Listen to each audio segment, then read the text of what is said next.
talking through choosing your running shoe rotation and why the Nike Alpha Fly might not be the one shoe for everybody for everything. Actually, I think that kind of makes sense, right? You're not going to have a race shoe and do all of your training in it.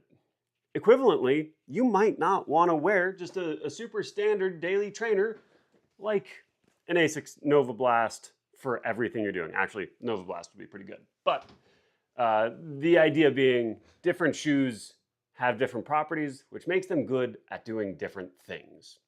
My name's Joe. For anybody new here, I do these live streams every Saturday morning at 9 a.m.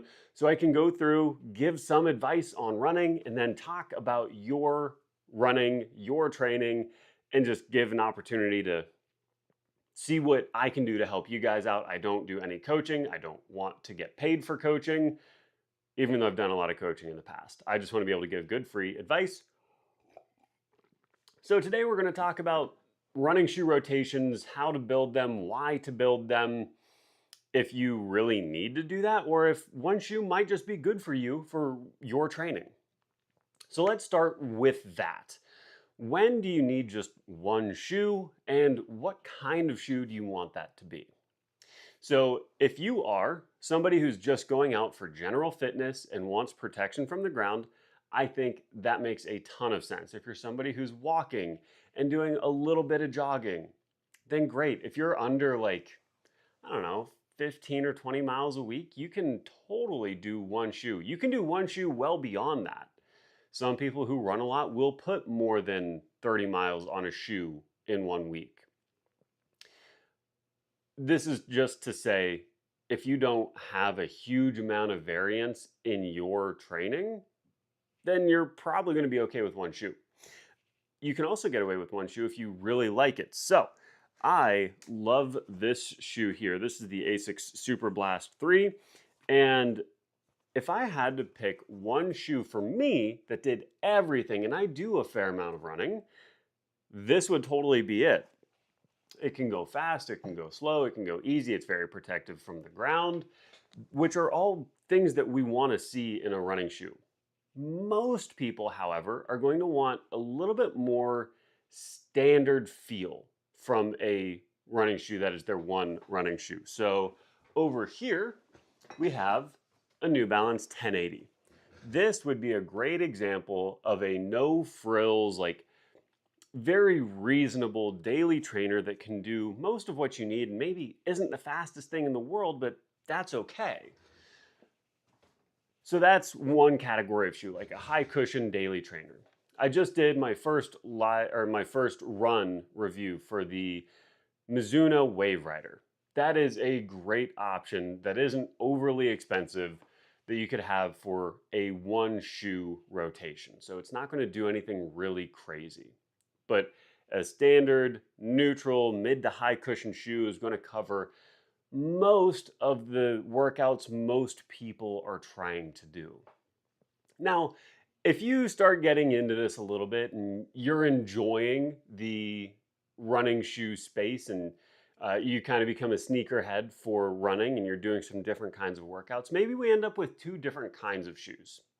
That's when I think I want a daily trainer and then a faster, like up-tempo kind of shoe. So the New Balance 1080 there would be a totally fine option for your easy daily training shoe. And then something like one of these two over here,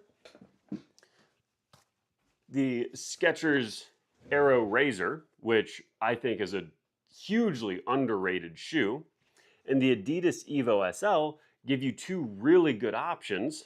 We'll do this. Two really good options that are really lightweight, a little bit lower in their stack height, so they're not quite as high, and they feel fun, they feel lively, they want to go fast. But the downside is they aren't quite as protective. So some folks just end up needing more cushion. My go-to daily trainer right now is the Mount to Coast C1 right here. So if I was making a two shoe rotation, I would probably do either a Mount to Coast C1 or a Super Blast. So either one of these, high cushion, very protective, but not the fastest shoes in the world. And I would add something like one of these two up here.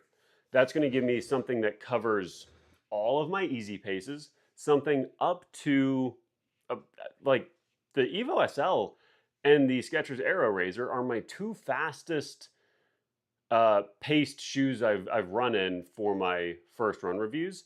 So at the end, I always just do a mile something under 7 minute pace.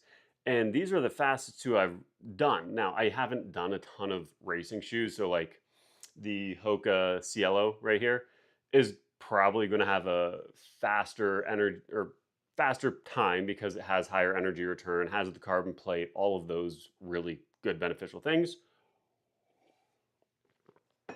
But it's what I'm actually using. So these two would be more useful. I'm not going to wear a carbon plated racer every day. So you now have a 2 shoe rotation built out. So you've got your easy day shoe that can be lightweight, protective, all of those good things, and you've got something that's fast. But now maybe you're getting into some long runs. Your long runs getting up to 10 plus miles, and you want a little more protection from the ground, but you also want to be able to do some quality work in those sessions. So like I don't want to wear these two for really long runs. If I'm going 10, 12, 15 miles, these are not the shoes I'm looking for. At that point, I want to work towards having a super trainer. So this is what I ran in this morning just for an easy run. This is the Brooks Hyperion Max 3. And you can see this is a lot of stack height here. This is quite a bit of foam, and I'll grab this for comparison. When we're looking at the foam, it doesn't even look that terrible because they wrap this foam up really high.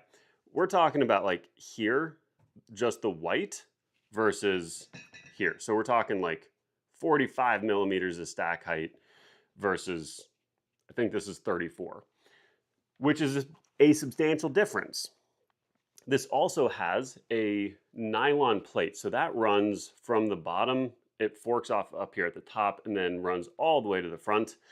And that more substantial amount of foam and having it be, this is called DNA gold. Show me on here. Yeah.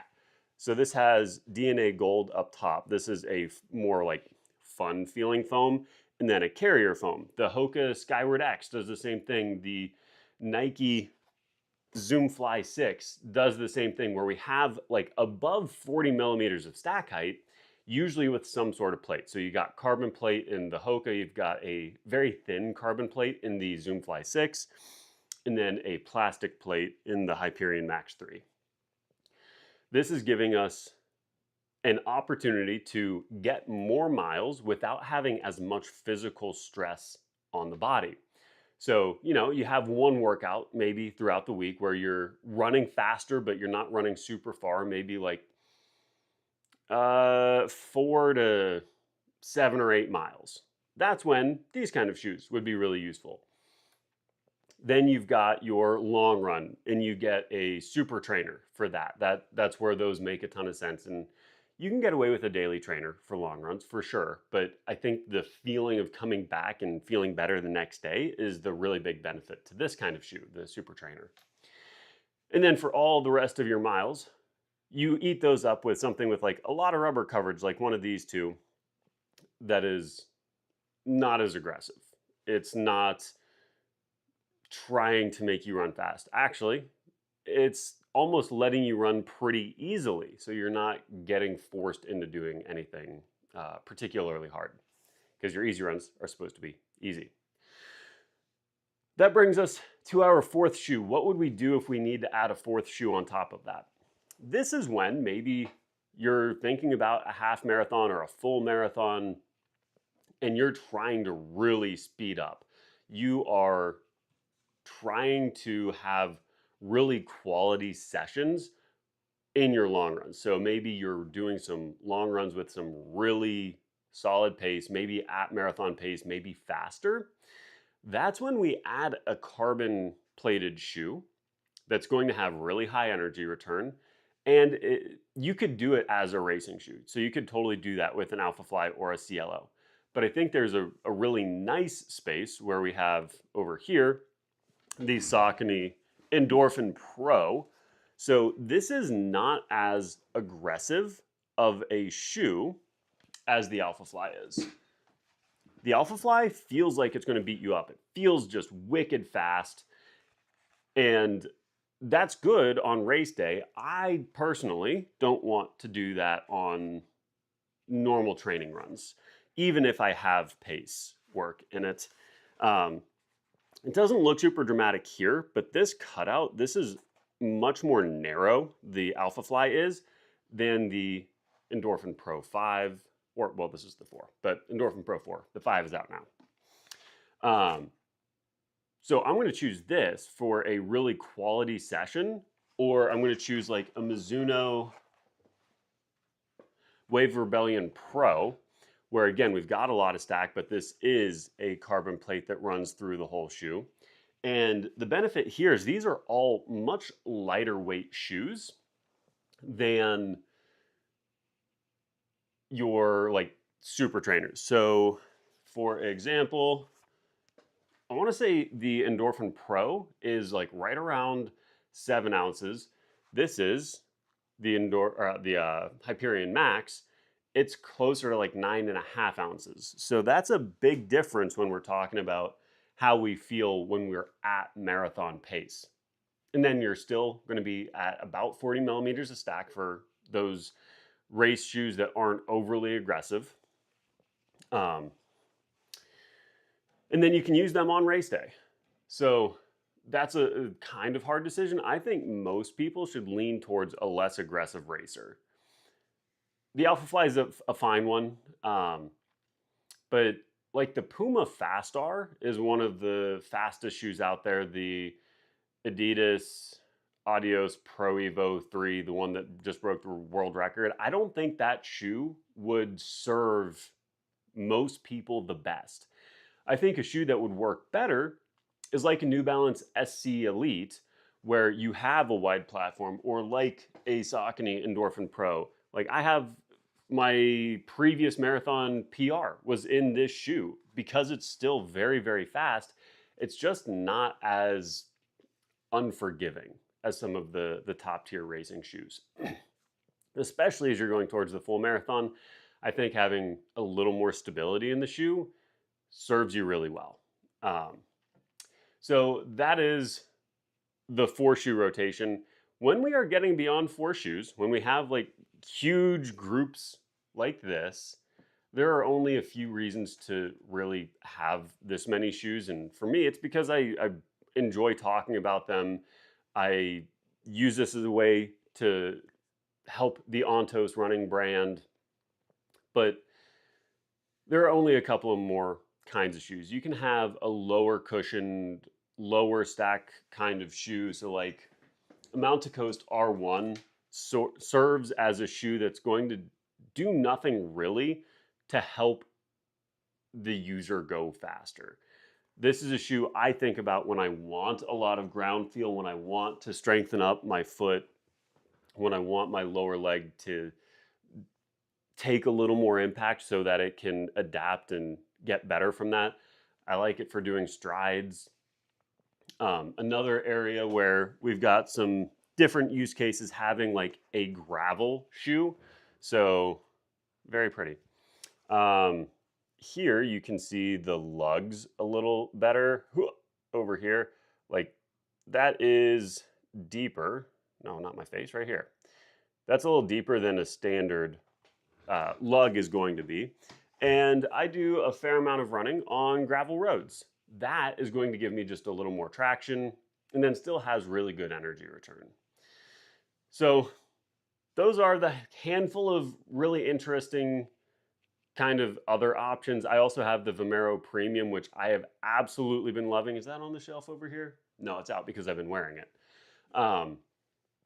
It is a recovery-based shoe, and it just takes a ton of stress off the body.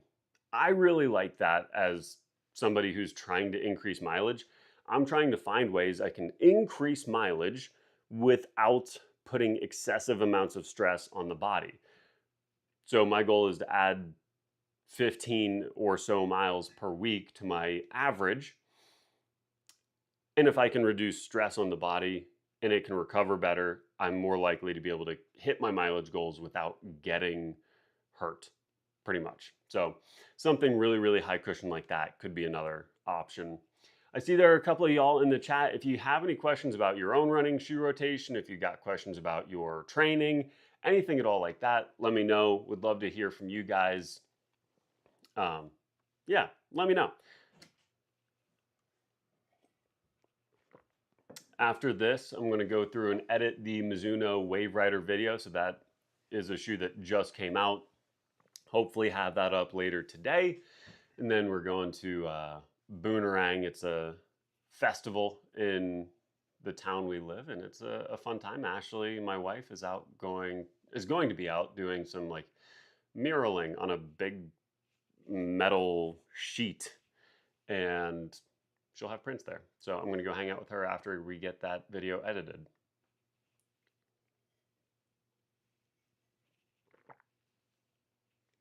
Let me know. I see a couple of you guys in here. What's going on with your running? Ugh.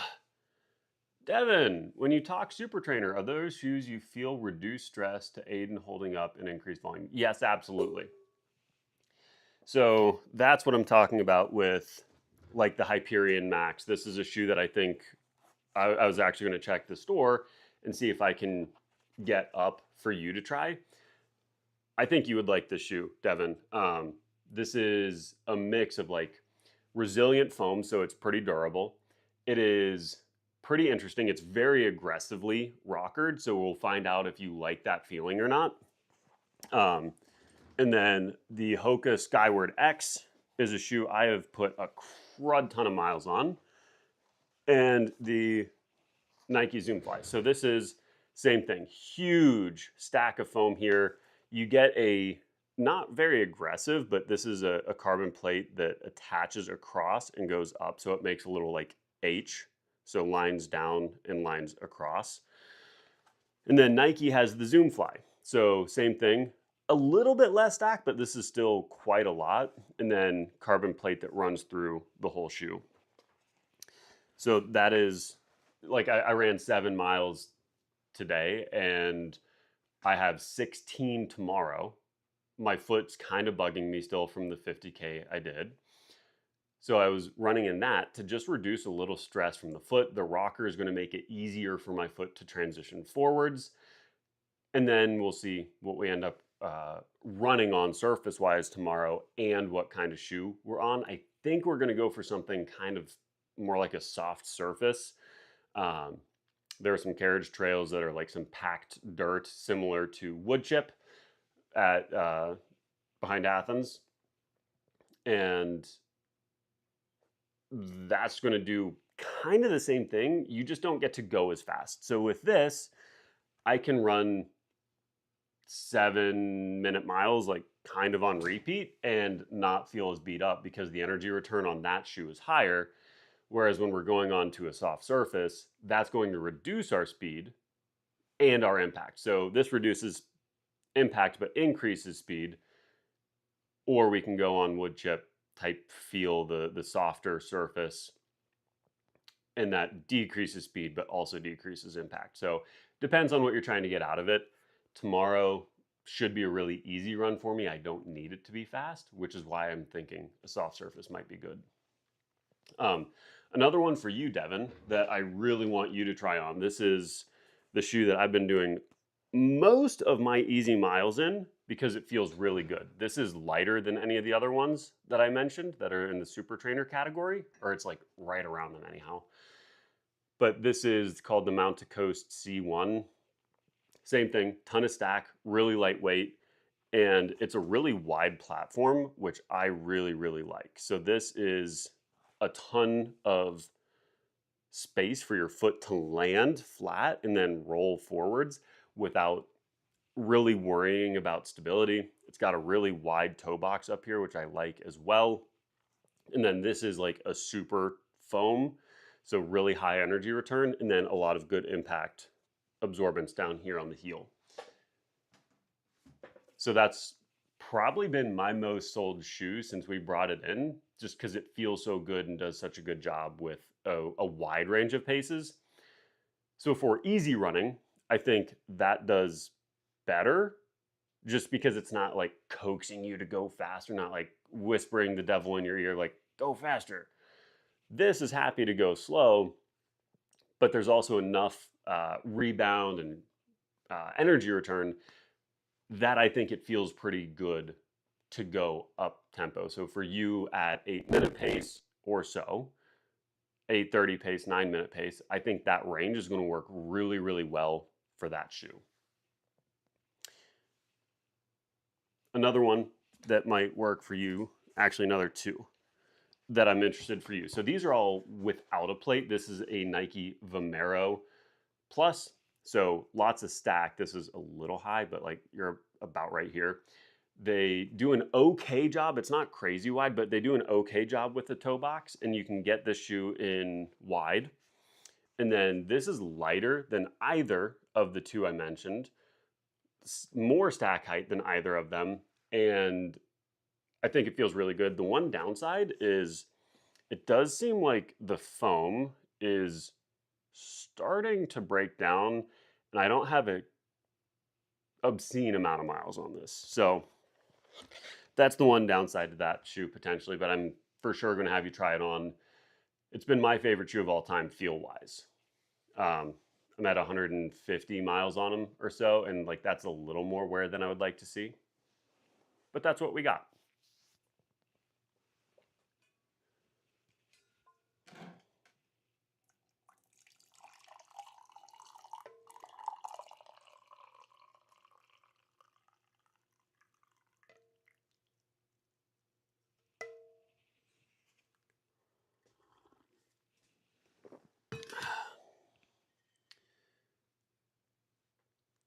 Oh, one other category of shoe would be a trail shoe. That should have come to mind earlier. So you can have something like either of these. This is a La Sportiva Prodigio Max. This is a La Sportiva Prodigio Pro. This is what I ran my 50K in. They just kind of do different things. The Prodigio Max is a little beefier, firmer, like longer time on feet. The Prodigio Pro, a little bit lighter weight, a little higher energy return. Supposed to be a little bit faster. And then we got one other one. This is just a little more aggressive than like the Aeroglide, which I said was kind of a road to trail. This is the On Cloud Ultra, and I really liked this one. This is one I've done a lot of mileage in.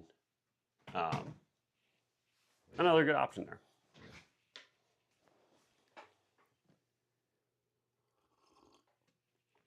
Again, I see there are a handful of folks in here. If you got any sort of running questions, I am more than happy to answer them. Again, I like this stuff. So I want to hear about what you guys are up to and how I can be helpful for you.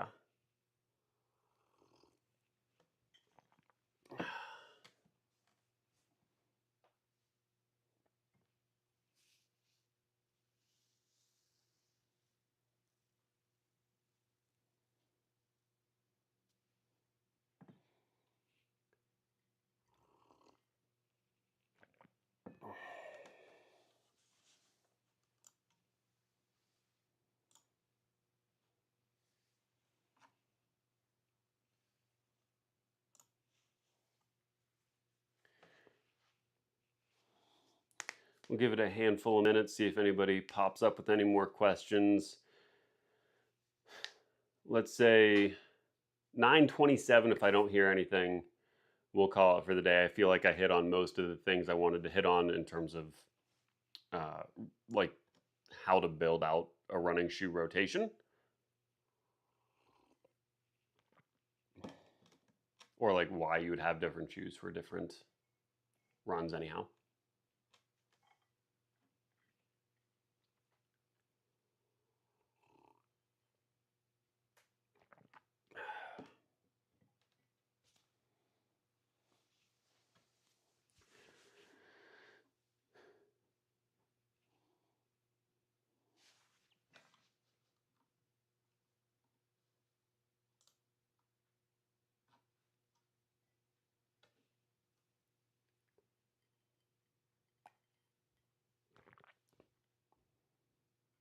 Alrighty, we are not quite to 9:27, but it seems like that might be about all for the day.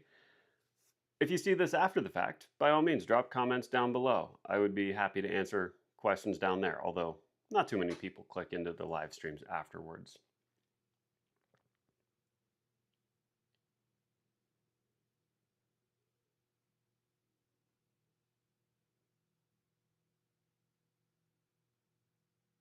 Alrighty, that is 9:27. I hope you guys all have a great day. I'll plan on seeing you guys next week. I'm going to keep doing the streams for a couple more weeks. I think I'm going to do it through the end of the 100-day challenge, and I'm going to try and get some more folks into YouTube from Instagram. But if it's not a ton more volume, I don't know. I need to hear from you guys and see if these are helpful enough to keep doing. With that said, I hope you guys all have a great day. We'll plan on seeing y'all soon. Well, actually, next week at 9. Do something good for your body. We'll see you then. Bye.